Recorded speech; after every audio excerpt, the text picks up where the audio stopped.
Et quand la tristesse arrive, je sais tu es là, toujours près de moi. Mardi matin, bienvenue à votre émission La Victoire de l'amour. J'espère que vous allez bien, qu'on se prépare à prendre un bon petit déjeuner spirituel tous ensemble. Et comme on le fait tous les mardis depuis déjà quelques semaines, même quelques mois, on apprend à mieux connaître Saint Paul, cet être qui est absolument extraordinaire dans l'histoire de l'Église. Et pour nous en parler, on rejoint Gilles Proulx. Cette émission vous est présentée par l'organisme catholique La Victoire de l'amour. Depuis toujours, l'être humain cherche le chemin qui mène au vrai bonheur. Pourtant, encore aujourd'hui, notre monde se meurt d'un manque d'amour. Il y a plus de 2000 ans, un homme du nom de Jésus de Nazareth est venu bouleverser le monde, et ce, à tout jamais. Si tu acceptes le Christ dans ta vie, tu es condamné à être heureux.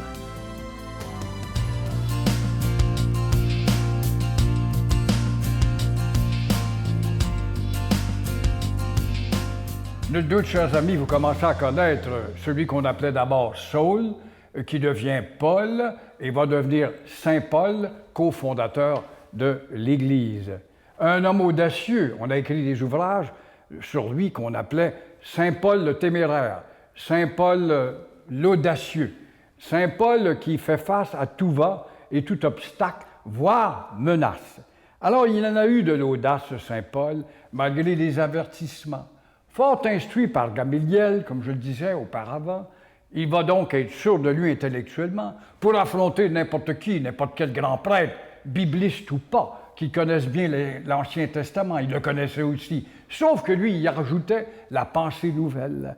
Alors, il va avoir l'audace, malgré les avertissements de son entourage, de retourner à Jérusalem. Il y avait un climat de suspicion à Jérusalem, il y avait de la politique qui grenouillait. Il faut voir aussi à travers l'intellectualisme, la spiritualité, la religion, il faut voir derrière tout ça aussi les enjeux politiques.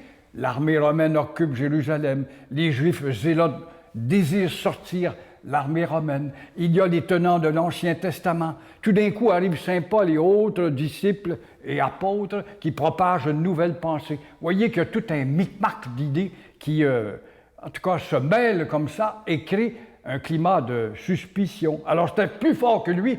Il voulait aller à Jérusalem et avant d'arriver, il s'arrête à Césarée, une belle petite ville sur le bord de la Méditerranée que j'ai eu le plaisir personnellement de visiter d'ailleurs. On est donc aujourd'hui en Israël, une ville romaine, ça, Césarée. Il y a encore des vestiges que l'on reconnaît. Ville de villégiature où Ponce Pilate, quand il faisait trop chaud, allait se prélasser là aux 80 pour se rafraîchir. Il y a même encore un témoin de l'époque de Ponce Pilate, c'est-à-dire un fauteuil tracé dans la pierre où on voit en romain cet écriteau Ponce Pilate, procurateur de Jérusalem ou encore de la Palestine, si vous voulez. Alors, on peut encore revoir ça à cette résidence d'été. Alors, le nouveau responsable, Agabus, qui est là, qui a vu Saint Paul ou Paul arriver, qui va aller à Jérusalem, il lui déconseille, « Va pas là, il y a du trouble, je t'avise, la ville est fanatiquement agitée. » Alors, autant contre les Romains d'ailleurs qu'on est agité, que contre vous, les nouveaux, les gentils, les chrétiens, comme on appelle les nouveaux convertis, alors vous allez vous exposer à des dangers. Connaissant Saint Paul déjà, j'en suis sûr, il va y aller et je vous raconterai dans le prochain épisode justement comment, encore une fois, il va affronter l'adversité et sans peur, sans reproche, malgré les conséquences dont il ne doute pas du tout qui vont lui tomber ses épaules. Notre Père qui es aux cieux, que ton nom soit sanctifié, que ton règne vienne, que ta volonté soit faite sur la terre comme au ciel. Donne-nous aujourd'hui notre pain de ce jour. Pardonne-nous nos offenses, comme nous pardonnons aussi à ceux qui nous ont offensés.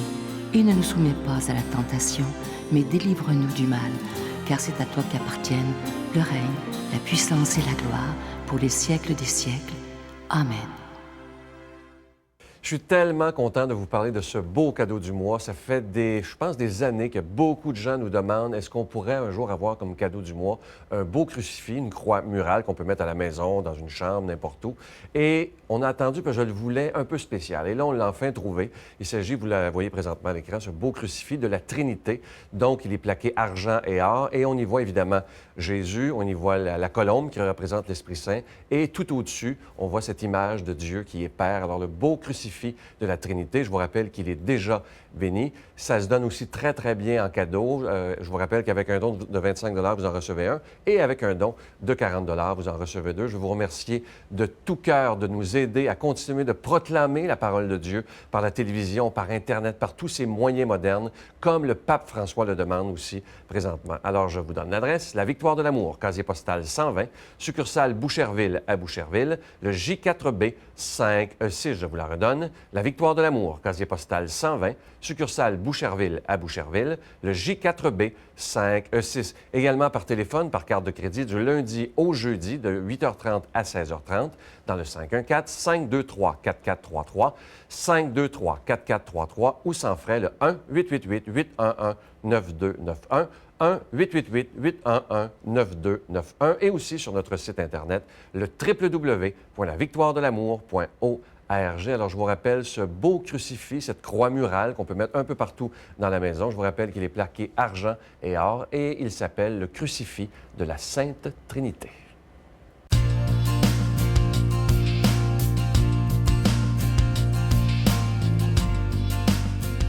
Mon Dieu, donnez-moi la sérénité d'accepter les choses que je ne peux changer, le courage de changer les choses que je peux et la sagesse d'en connaître la différence. Amen.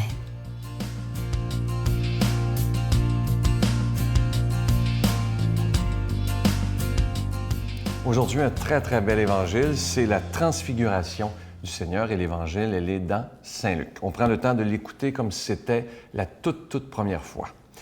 Jésus prit avec lui Pierre, Jean et Jacques, et il alla sur la montagne pour prier. Pendant qu'il priait, son visage apparut tout autre, et ses vêtements devinrent d'une blancheur éclatante. Et deux hommes s'entretenaient avec lui. C'étaient Moïse et Élie, apparus dans la gloire. Ils parlaient de son départ qui allait se réaliser à Jérusalem. Pierre et ses compagnons étaient accablés de sommeil, mais se réveillant, ils virent la gloire de Jésus, les deux hommes à ses côtés.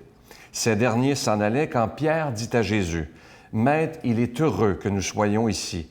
Dressons trois tentes, une pour toi, une pour Moïse et une pour Élie. » Il ne savait pas ce qu'il disait. Pierre n'avait pas fini de parler qu'une nuée survint, les couvrit de son ombre, et ils furent saisis de frayeur lorsqu'ils y pénétrèrent.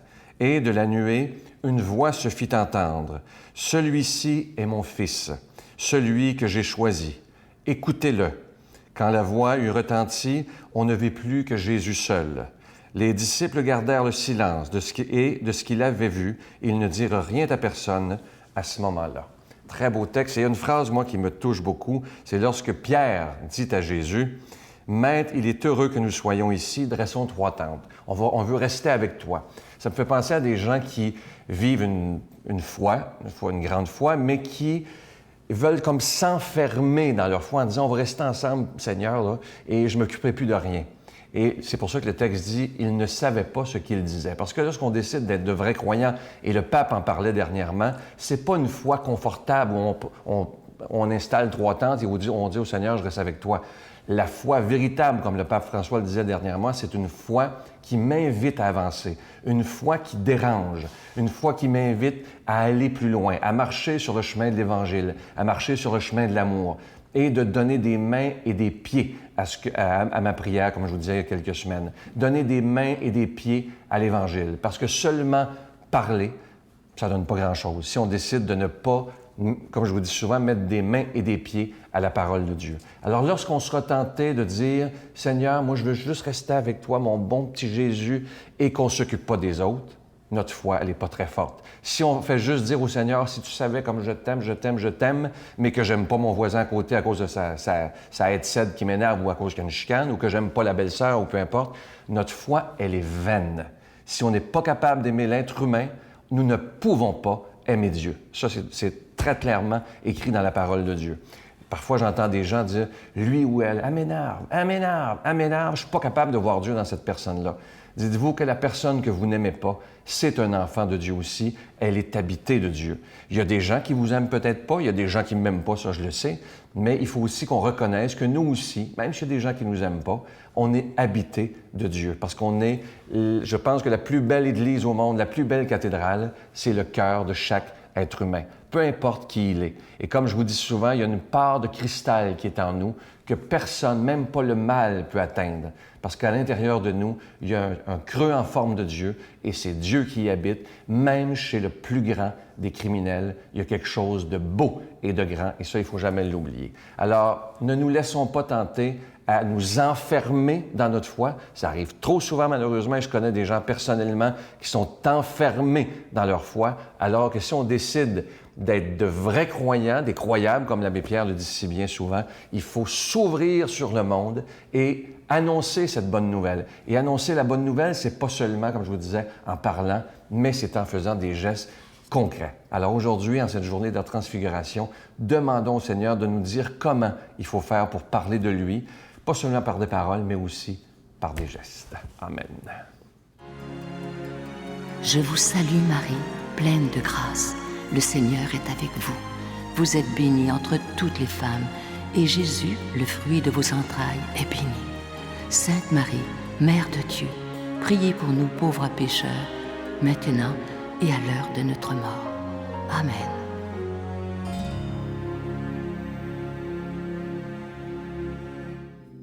La retraite du printemps étant déjà complète, nous vous invitons à la grande supplémentaire de cet automne qui aura lieu les 4, 5 et 6 octobre prochains à l'hôtel Le Dauphin à Drummondville. Sous le thème « Si tu savais le don de Dieu », venez vivre des moments inoubliables en compagnie de l'abbé Robert Jolicoeur, l'abbé Robert Lemire, Dolly Dimitro, Sylvain Charon et Miguel Padilla. Réservez rapidement avec Voyage Intermission 514-288-6077 ou sans frais 1-800-465-3255. Venez vivre une fin de semaine exceptionnelle, remplie d'amour, de joie et de paix.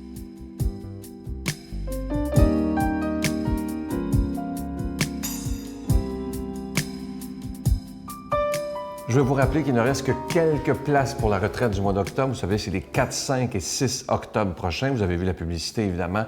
Et je veux vous redire à quel point celle du mois de mai dernier, c'était complet comme ça va l'être cette fois-ci. Mais ça me fait toujours de la peine lorsque des gens qui, à la dernière minute, 3 semaines avant, appellent en disant « je veux y aller », et qu'il n'y a plus de place. Ça me fait toujours de la peine. Alors, si vous avez l'intention de venir, je crois qu'il reste peut-être 5 ou 6 places présentement, pas plus. Si c'est peut-être même 4, je ne sais pas. Alors, je vous invite à appeler et à réserver rapidement. Je vous rappelle que c'est avec Voyage Intermission dans le 514-288-6077, 288-6077 ou sans frais, le 1-800-465-3255, 1-800-465-3255. Je vous promets de très, très beaux moments. On commence ça le vendredi après-midi. Vous arrivez vers 4 heures à peu près.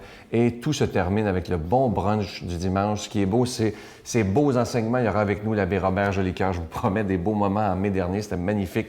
L'abbé Robert Lemire qui nous a fait des enseignements extraordinaires. Dolly Dimitro, Miguel est là. Je suis là également. Je vous promets vraiment de très beaux moments. Et je vous laisse avec une belle pensée qui dit ceci. Les problèmes sont comme les machines à laver. Ils nous tordent, nous rincent et nous étourdissent.